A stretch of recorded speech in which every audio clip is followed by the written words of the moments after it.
Hello, everyone. My name is Renee Dodlin-Yakabelli. As a member of both the VRA and KVOS board, and as co-chair of the Reconnect, Reignite VRA Canada Conference, I'd like to start by thanking our platinum sponsor, Optimum Tutoring, for their sponsorship of our keynote speaker.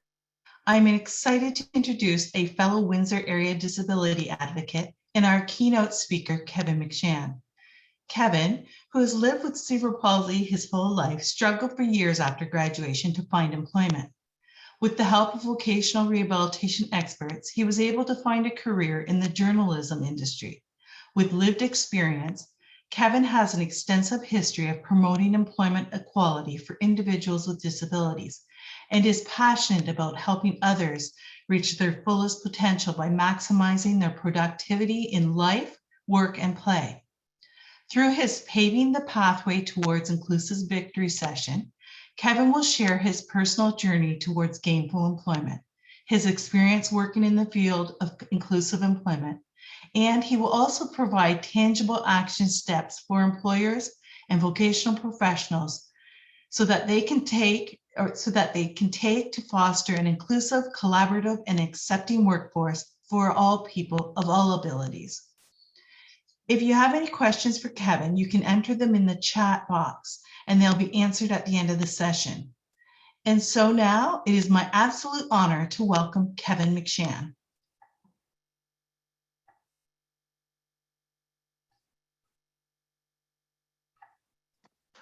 Renee, I want to thank you for that generous introduction, and I want to thank the committee and the co-chairs for putting the conference on. It's a real pleasure and an honor to be here this afternoon as your keynote speaker for this important event. You know, as we reignite and reconnect as vocational rehabilitation professionals, I think this is a tremendous opportunity for all of us to reconnect and reignite our passion for the work that we all do. A little housekeeping for you just before we get started. I've prepared for you just about a 45-minute presentation, and at the end of it, I'll be glad to take any questions that you may have. So with that, I'm honored to be here, and let's get started with today's presentation. So the first thing I want to talk to you this afternoon about is creating a future of success. And the first thing I have to tell you is thank you for the work that you do, because I view the work that you do as pillars of progress and prosperity for the clients and the people that you work with, to let them have a shot at an independent life. And you are the reason and the foundation that most of the clients that you work with have a reason to aspire to greatness. So the first message I want to deliver today is a message of thanks, because I think the work that you do, and you'll hear me say this a lot today, is consequential. So with that, there we go. So the first message today I want to deliver today is my 3 C's of chemistry. And the way I look at that is by building a house, you have to pour the foundation. And by creating conditions of success, you begin to pour the concrete of foundation. So the job seekers you work with, you begin to create the conditions for them to express their own individuality. And in turn, you're giving them a chance to express themselves in a workplace setting, which in turn makes our workplaces and our environments more diverse. So once you create a culture, then you create, once you create conditions, you then create a culture of success, and then you create expectations on which to inspire other people to meet. So once again, you're holding people accountable and you're also inspiring them. At the same time, how cool is that? And the last piece of the 3 C's is celebrating the competitive advantage that you've created. You've now done 3 things. You've provided confidence, you've created the conditions, and now you've created the culture so that you can create competitive advantages over the competitions and diversifying your economy, your workforce, and your community. And you're the first line of defense for most of these people, as I mentioned before. So I want you to embrace the 3 C's of chemistry, because I think it all ties in together and is interconnected as well. The next thing I want you to do is love what you do, because you get to inspire the next generation of leaders. How exhilarating and how exciting, of course. And now you get to unlock the passion that lies within the people that you serve. And then again, finally, you allow them a sense of empowerment and enrichment in their lives.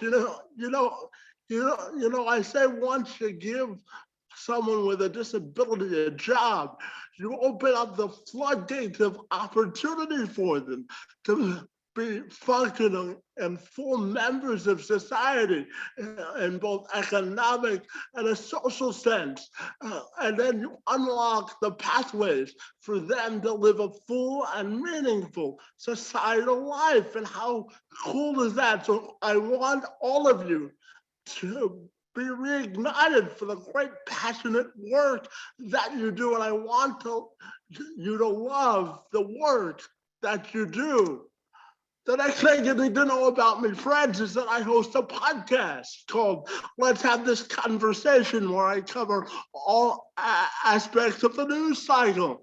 And one of the things I'm most proud of is the section of the YouTube series that covers diversity, equity, and inclusion. And I asked a couple of my podcasting guests during last month, which was National Disability Employment Awareness Month, to come together to provide you some opening remarks on the important work that you do. So the first video clip we'll see this morning comes from Michael LaFleurs and Michael Levitt. Michael Levitt is the CEO and founder of a company called the Breakfast Leadership Network, as you can see on the screen there. Michael, his mandate and mission through the company is to help executives and professionals such as yourselves avoid burnout and be excited about the work that you do. And then Michael LaFleur spent some time in the corporate headquarters of Walmart and their diversity, equity, and inclusion division. I asked them to provide some opening remarks about the importance of the work that you do. And so we're going to play the clip and we'll talk about it on the other side.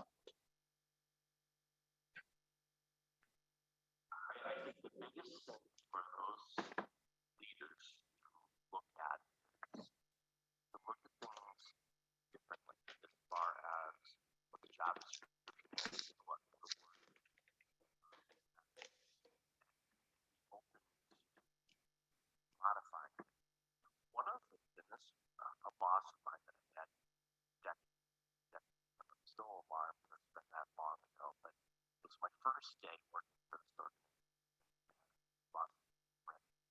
And came up in my typical 3:32 p.m. I remember this at that time. I looked at the clock. It was my first day. I said, okay, just want to lay down the ground. Okay, let me see if I can. Let me see if I can turn the ball in. Well, the clip, give me 1 second.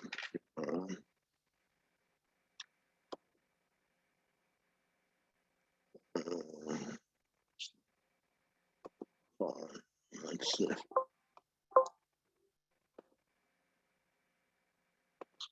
And I'm like, oh boy, here we go. Here comes the boss, laying down the law and saying what would happen and how I'm supposed to do work. He leaned in and he says, I don't care when you get here. I don't care when you go home. As long as you get your work done, everything will be good. If you need me, you've got my pager number. That's how long ago it was. And my cell phone number. I'm here on Mondays, Thursdays, and Fridays. I'm in the East Coast on Tuesdays and Wednesdays. I'm always reachable. I'm not going to bug you at night or on weekends unless there's an emergency. And he defined what an emergency would be. But otherwise, if you need anything, let me know. And I worked for that organization for years and turned down offers for better pay at other places because it allowed me to be creative in the work that I do. So to answer your question, create roles where people can be creative. And yes, there's certain jobs that need to be done. Great, and let them get done, but let them be creative in how they do it. And when you do that, you'll find in many cases that people that are allowed to be creative will do something better than you could ever do as a leader. And I think that's a big lesson to learn is, the roles. People that have some disabilities do not prevent them from being able to do the job. There's so many roles out there in offices and all kinds of different places where people that have any type of disability under the sun can still participate and still be a valuable member of your organization. So take advantage of that and create opportunities for those people because it makes the world so much better. I would encourage them to continue to work because it is meaningful work for what they do to try to give the opportunities for individuals with disability to show their talents and abilities in the workforce, what they bring to the table. So I encourage those in that field of rehabilitation, vocational field to continue to be advocates and the platform for those people, individuals to be seen and heard in the workspace. I think the message through those two clips, and I do apologize for the audio at the beginning. I hope you were able to hear the rest of those clips without any problems. But I think the message between both of those clips is the importance of embracing diversity. I always say part of living life is discovering your passion and purpose. And once you do that, you can now create your own seat at the table of influence, and then you can move the needle forward. So I thank both Michaels for their comments in that regard, and I hope from that clip you get the sense of the importance of embracing diversity and opening up the gates of opportunity, whether it be in the employers that you approach to cultivate job opportunities, or to the job seekers that you work with to let them know that diversity can be a gift and an advantage, a competitive advantage when they look for work. So with that, I want to give you some statistics that will make your job easier. I used to work for the Ontario Chamber of Commerce on a project called the Discover Ability Network. And for those that don't know what that is, I'll briefly explain it to you.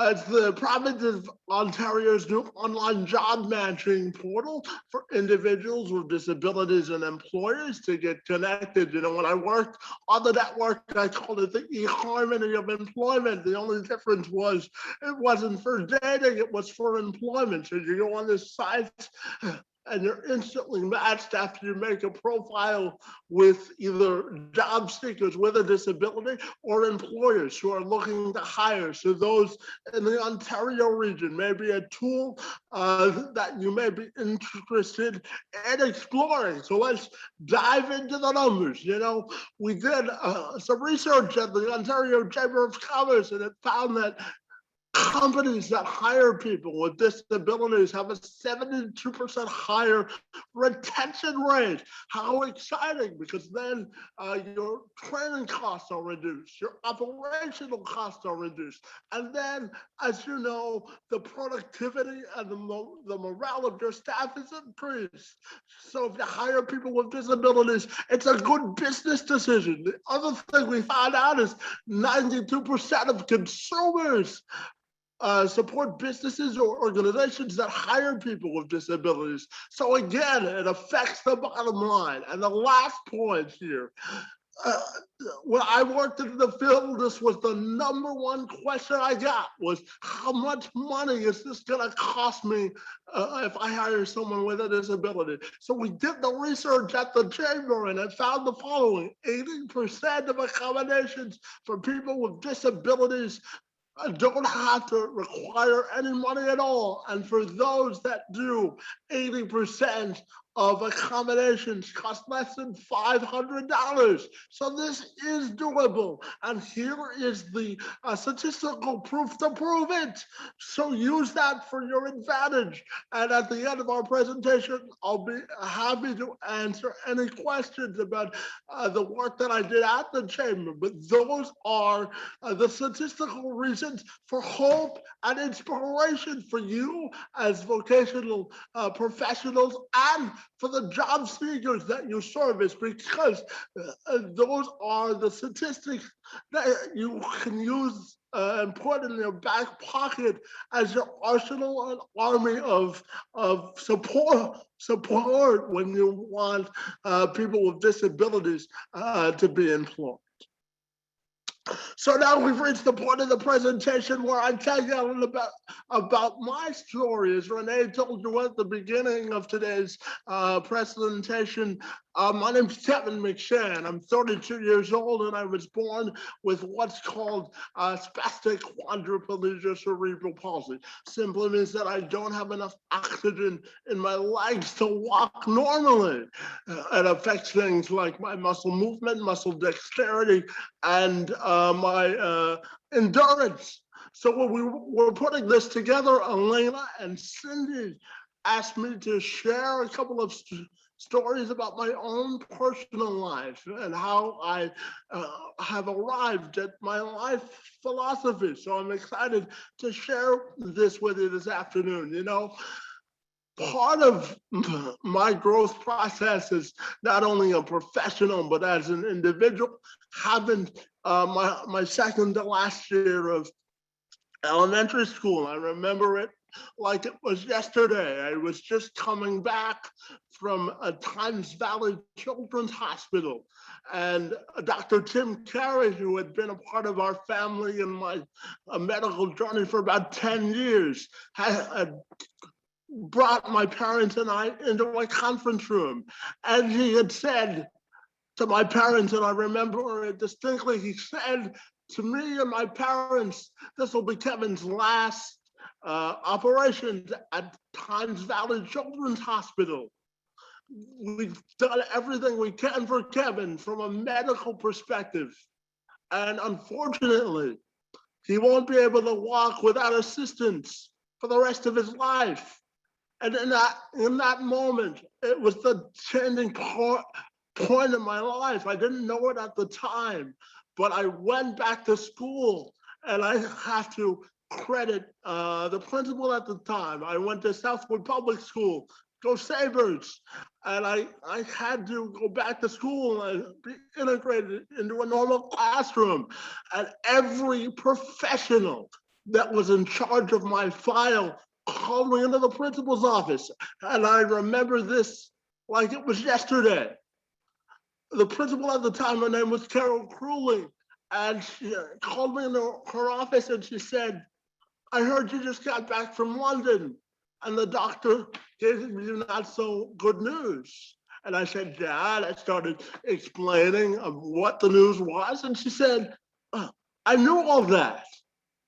And what you need to know, Kevin, is that you can accomplish anything in life, and that the only limitations that you have in life are the limitations that you place on your imagination.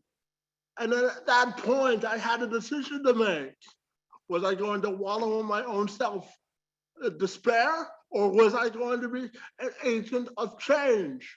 And throughout my life, I've chosen to be an agent of change. You know, one thing I made a promise to myself that I've always told myself that I won't allow my disability to determine the way I live my life. And when we talk about my employment journey, I graduated college in 2010 from St. Clair's Journalism School here in Windsor. And it was 6 years before I got my first paying job. And it was because of professionals like you. I had a chance to work on a project called We Are Able. And at the time, the intention of the project was to educate employers and vocational professionals just like yourselves about the positive benefits of hiring people with disabilities. And for some of you in the Ontario region, you'll probably remember when this project was funded and when we were given the funding for the project. And during the course of the project, we were able to get 28 people with self-identified disabilities hired. In just over 13 months, the project ran. And then we also gave 30 presentations, which led in turn to me being named ambassador for the Discoverability Network. And ultimately, I was also the job developer at the YMCA. So I've been in the trenches just like you. And just to give you an aside, I left the YMCA in March of 2020 because I got the opportunity to go back to the network. And then a week before I was going to sign my contract, the pandemic hit. So I had to reinvent and reignite my own passion, and hence the podcast that I've created. And today I started the podcast in May of 2020.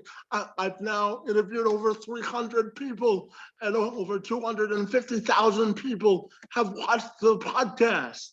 And I'd be happy to share and answer any questions at the end of today's presentation about the work I'm doing now. But it all comes back to wanting to be an agent of change. So I hope that gives you a little bit of a background of who I am and the life principles I live by. So the next clip I want to show you comes from my friend and executive coach, Terry McDougal. You know, a couple of months ago, I had the honor of participating in a success summit all about success and overcoming obstacles. And at the end of the summit, we were all permitted from Jacob Craig, another friend of mine who's an author and a motivational speaker. He wanted all of us to come up with a question to ask the panel. And the question I came up with was embracing diversity and the positive benefits of hiring people with disabilities. And Terry provided this response, which I'll play for you now.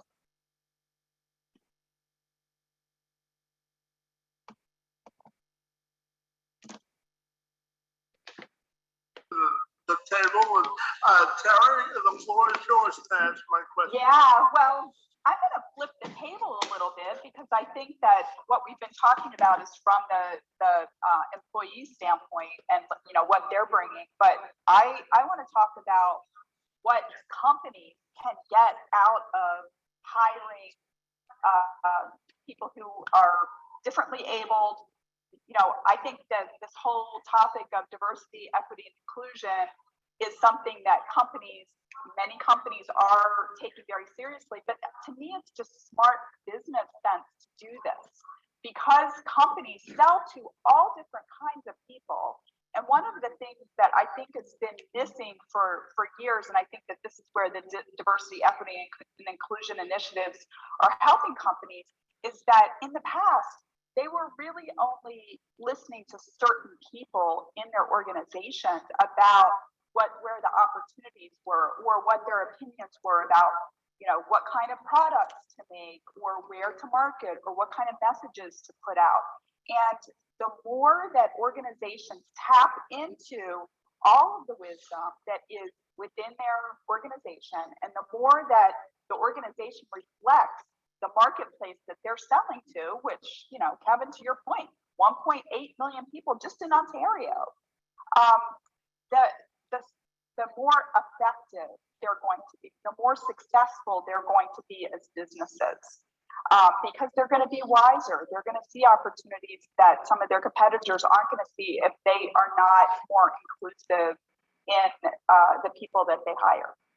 And in a lot of cases, they make more money if they listen to people. Absolutely, it just makes sense because they're smarter, because they're tapping into the collective wisdom of many different types of people that have different perspectives and different experiences. Well said, by the way. I included this clip because it reminds me of the slogan that we used for the Discoverability Network, and the slogan for the project is "Seize the opportunity to advance your business." And I think by embracing diversity, companies and organizations will seize the opportunity to advance their business and win over their fiercest of competition.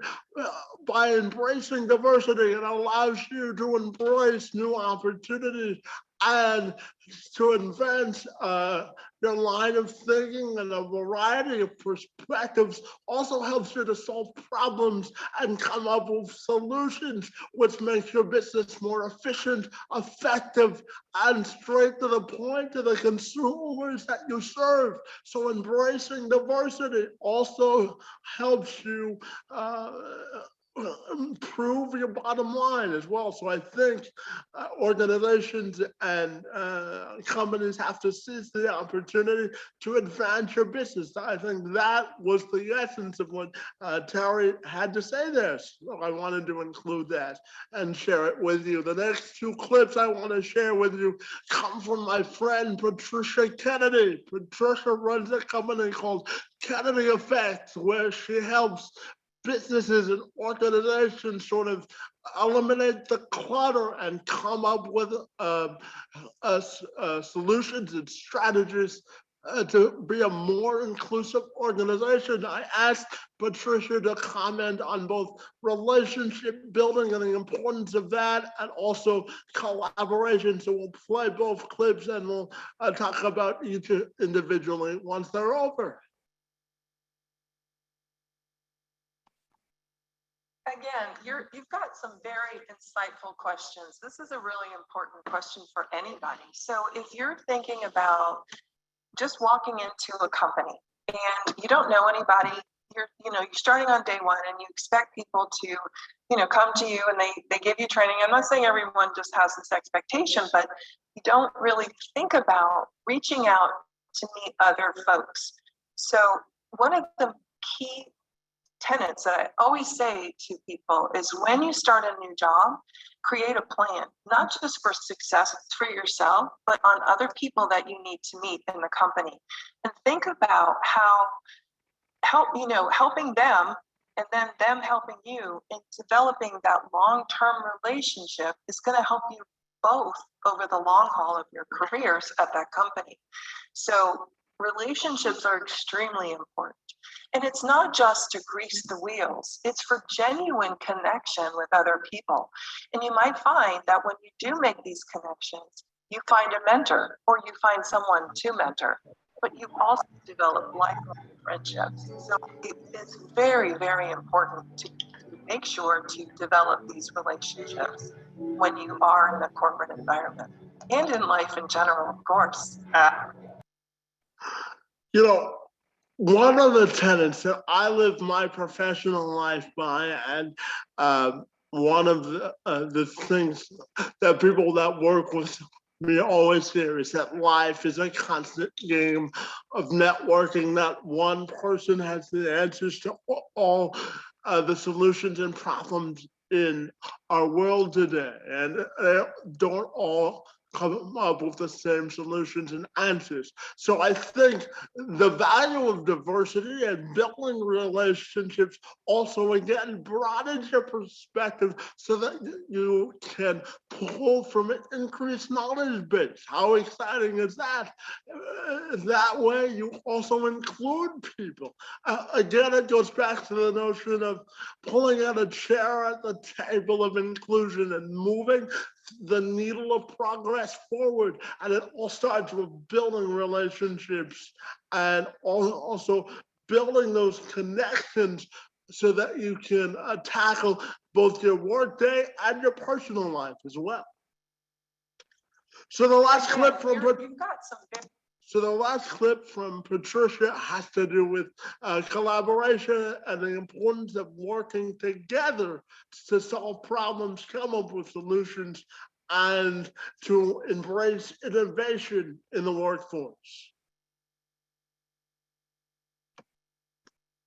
You know, I think that collaboration is the key to everything. When people can respect each other's opinions and not get tied up in, oh, that disagrees with my opinion. And the more welcoming we are to diverse perspectives, the more we learn and the more we grow as people and communities, and of course, companies. So, you know, a diverse, from gender diversity, ethnic age, ability, everything. When you have a diverse group of people together, you get better outcomes. There's the company OXO. I'm not sure if you're familiar with them. They make the can openers. They're padded, they're bigger, they're better made, they're more expensive. But the founder of that company, he wanted to make a can opener his wife could use because she had arthritis and she had difficulty. So when they made that can opener, they thought, okay, well, that's it. It's just, you know, this can opener. Well, the sales took off and they started making other utensils that were equally as helpful. The point being, when you think outside of the box and you serve a more diverse customer base, when you think about the needs of customers, and then you also as an organization bring in people who think diverse, you know, more diversely and have new and fresh ideas, the better the company is going to be. And I think that people with disabilities are underserved and under-recognized. And I would love to change that. And I think that's also the importance of this month, to be able to do that. But it's in my hopes that companies start to see the benefits and really make a difference in their work environments. And in terms of inclusivity, it's important that people come together. And, you know, it's one thing to be asked to a dance. It's another, I mean, you know, you go to the dance, great, but when you're at the dance, to be invited to actually dance with somebody, that's inclusivity. And we miss the mark a lot of times when we don't take that extra step to make people feel welcome. And I think that's an important thing that needs to be recognized as well. You know, collaboration breeds creativity. And when you're creative, you create more perspective again and more opportunities for advancement. So embracing creativity in the way you look at serving the job seekers that you work with, approaching the employers and meeting them on the level where they're most amenable or accepting the new ideas is important, because I think collaboration of perspective is also an important point to keep in mind as well. So I want to thank Patricia for providing those remarks for today's presentation. And the last video clip I want to share with you today has to do with my fundamental life philosophy.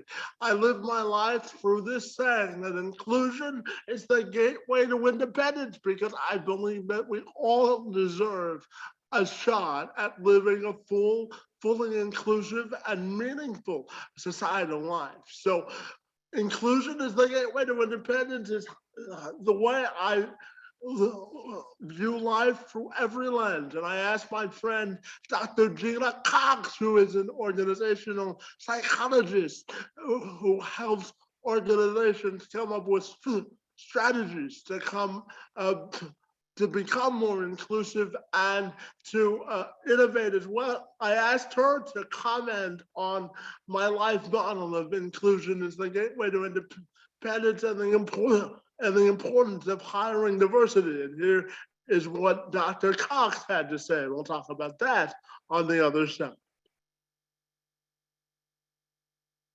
So, Dr. Cox, you know, I live my life through the prism and model of inclusion is the gateway to independence. And I wonder if that sentiment resonates with you at all. Well, absolutely. And while I do not know exactly your particular experience, my perspective on this whole idea of inclusion as a gateway to independence is that there opportunities are endless. They're boundless. The opportunities are there. Someone asked me recently, is it possible to have diversity without inclusion? And I said, yes, in fact, that's what we've had all along, is diversity, because all of these differences in humans have always existed. What is different now is that we're starting to recognize, which is really a new idea, that what if every person, regardless of the differences, had access to the same opportunities as everybody else? If you did, then this whole notion of independence would go along with that. Because what you're saying is, I don't need you to take care of me. I don't need you to give me a handout. I don't need you to give me anything.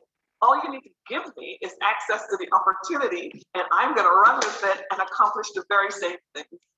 Yeah, absolutely. You know, Dr. Cox, just to give you a little bit of background, I was born with what's called spastic quadriplegic cerebral palsy. It just simply means that I don't have enough oxygen in my legs to walk normally. And part of my background is working in inclusive employment for people with physical disabilities. So I'm curious to ask you, in that vein, what do you think it's going to take to infuse more people with physical disabilities into the workforce? Yeah.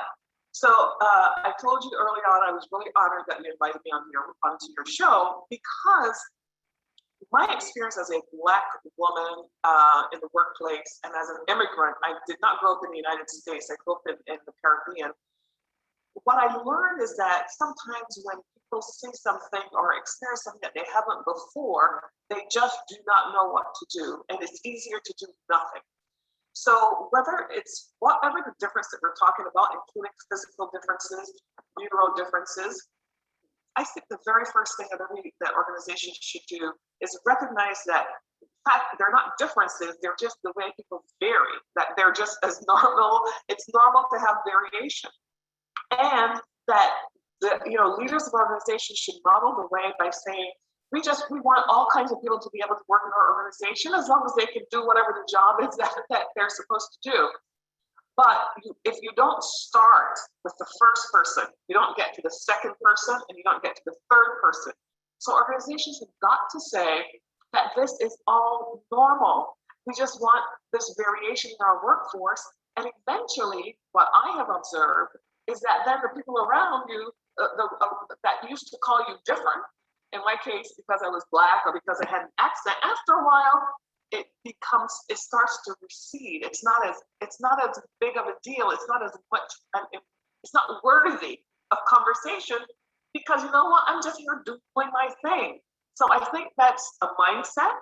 I think it does require eventually numbers. You do have to hire people who have physical differences and variations and neuro variations. You have to just look at the human and give that person the same opportunity.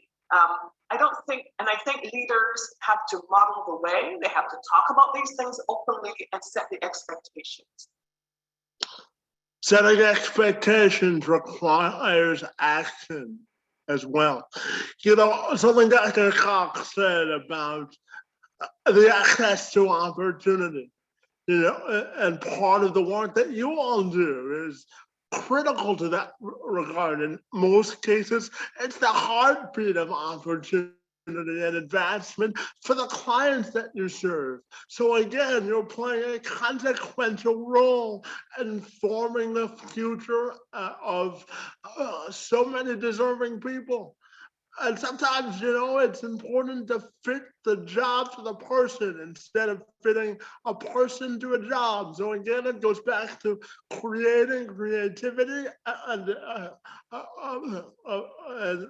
embracing the fact that diversity can be a competitive advantage. So the last message I want to leave you with today is the importance of having an open mindset, that the work that you do holds value and that you have the opportunity to instill the work ethic and the confidence in other people and the people that you work with so that they're placed on their own defined path of prosperity, and you have the opportunity to help them find whatever definition that is.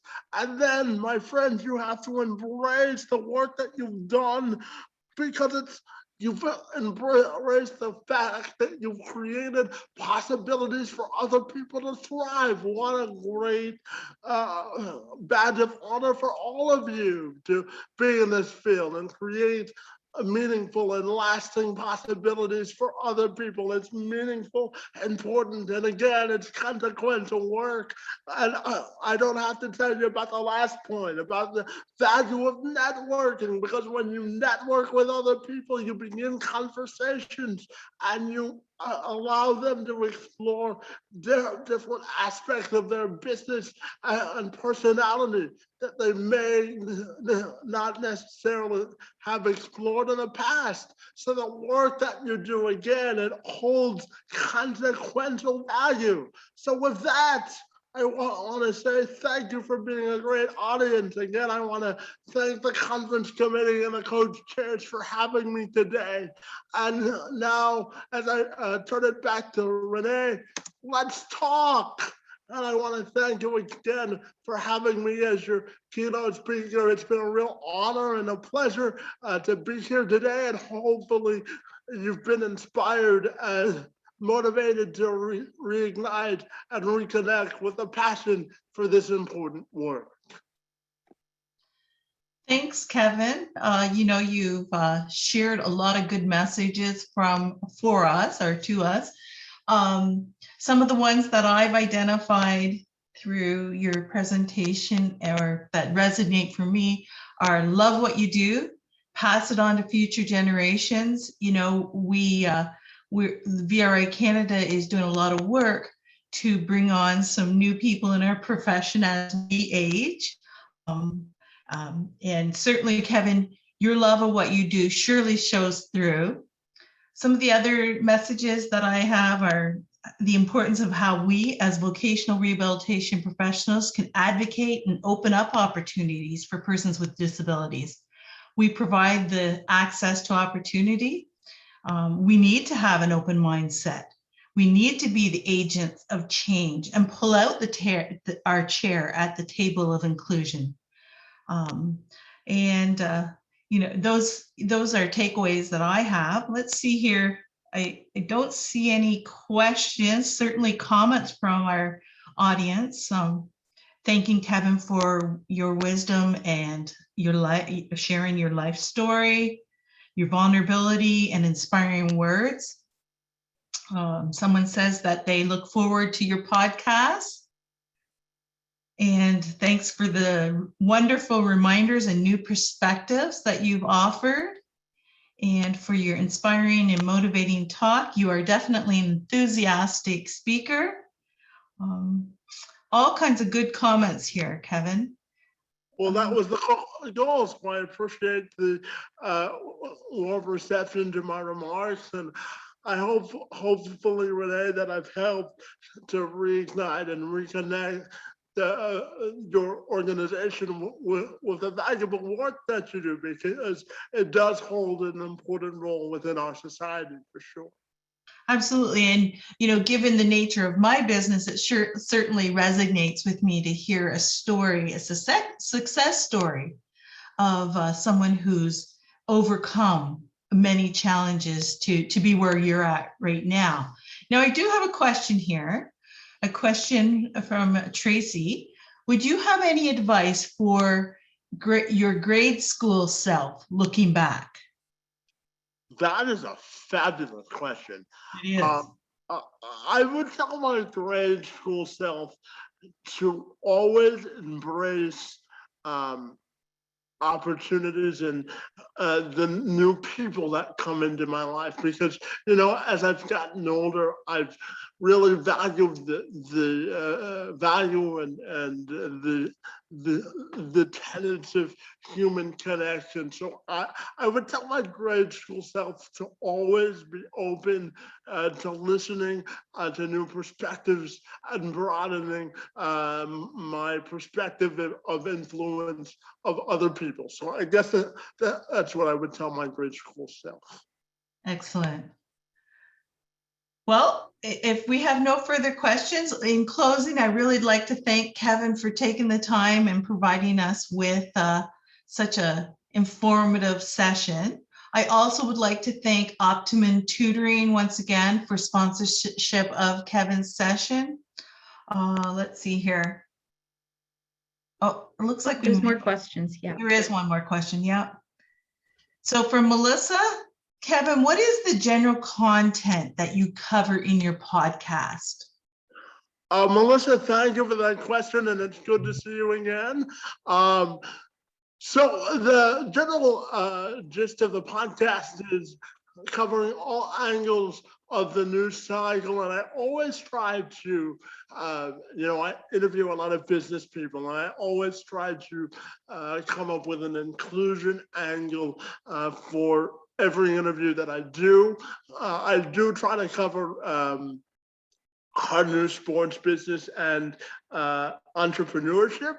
And one of the things that I'm most proud of, as I said in my presentation, is the section of the channel that deals with inclusion and diversity, because I think if I'm able to create a platform that causes people to pause and think and use thought-provoking knowledge and inspiration, I've done my job. So the podcast, to answer your question in a more general sense, is a potpourri of information that I hope that is sort of cobbled together to help to give people a sense of that life is possible from all different angles and perspectives.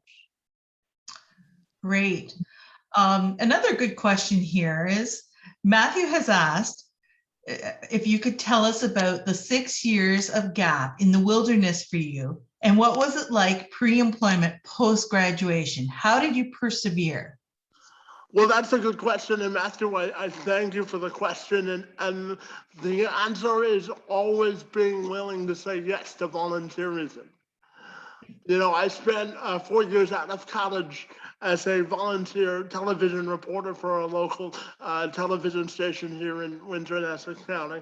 I created or produced over 50 stories during my volunteer journey, and I also hosted a pilot program called No Limits, which was intended to tell people about the positive benefits of infusing people with disabilities into the workforce and all aspects of life. But to answer your question, I think what got me through was the value of volunteer work, and again, forming relationships and connections that are meaningful, and to also help me grow my reach to a number of different people, because my first paid work, as I said in my presentation, was in the field of vocational rehabilitation and helping people find work. And I used my journalism degree in that regard to help better communicate the message. So I look at life as a one big opportunity for advancement. So every gap of employment is a chance to sort of recommit and reinvent yourself so that you can attack the workforce with more tenacity and better experience as well. So I hope that answers your question. Good, great. Okay, and finally, David asks, where can we find your podcast? How about I leave it in the link to this Zoom chat? You can also find the podcast on YouTube. Just type in my name and let's have this conversation, which is the name of the podcast, and the podcast will come up. But before we leave today, I'll put it also, the link to the podcast in the chat. So anybody who wants to check it out can do just that. It looks like we have a couple of questions in the Q&A section too. Yeah, go ahead. I'm happy to answer any questions that may. Can you see them, Renee? I do, I Okay. do. So Kevin, a lot of the folks, VRA professionals that work with individuals have not had experienced impairments before, and they're afraid they cannot work. What would your advice be to help us provide support and encouragement? Well, the first thing I would say is have them embrace that their diversity is a competitive advantage. You know, I always say that everyone's portrait of success is different. So as vocational rehabilitation professionals, if you've worked with or not worked with people with physical or other limitations, the first thing I would tell you is make their diversity a competitive advantage. And you know, one thing I always live my life by too is I could either make my circumstances work for me or I can work for my circumstances. So again, it's about embracing differences and embracing the diversity, because diversity of perspective is important. Thanks. And finally, Kevin, you're such a positive person. Where did this positivity come from? Well, you know, for me, positivity is, I guess, an innate thing, because it takes, you know, I always tell myself it takes a lot more energy to be negative than it does to be positive. And being positive is so much more fun. So I always try to advance life forward, because if I can be an example for other people to follow, I want it to be a positive one. So that's sort of where my positivity comes from. And it definitely shines through. Absolutely. I think that's it for our questions. In closing, I would encourage everyone to take a break, check out the photo booth, network with others, attend exhibitors' booths, and explore and have fun.